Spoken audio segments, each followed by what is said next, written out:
తమ హయాంలో ఆరోగ్యశ్రీ పథకాన్ని అద్భుతంగా అమలు చేశామన్నారు మాజీ మంత్రి విడుదల రజని. కానీ కూటమి ప్రభుత్వం తీరు పలు అనుమానాలు కలిగిస్తుందని చెప్పారు. దీనికి కౌంటర్ ఇచ్చారు ఏపీ మంత్రి పార్థసారథి.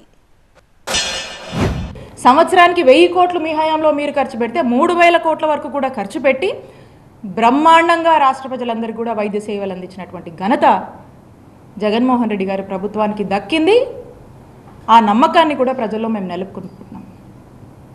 మరి ఈ రోజున ఈ సాకులు చెప్తూ ఏవో అప్పులు ఉన్నాయని చెప్పి ఏదో బకాయిలు ఉన్నాయని చెప్పి మీరు మీ బాధ్యత నుంచి ఏమైనా వైదొలుగుతున్నారా, మీరు ఏం ఇండికేషన్ ఇస్తున్నారు అనేటువంటి సందేహము ఈరోజు రాష్ట్ర ప్రజలకు కలుగుతుంది అని తెలియజేస్తున్నాను.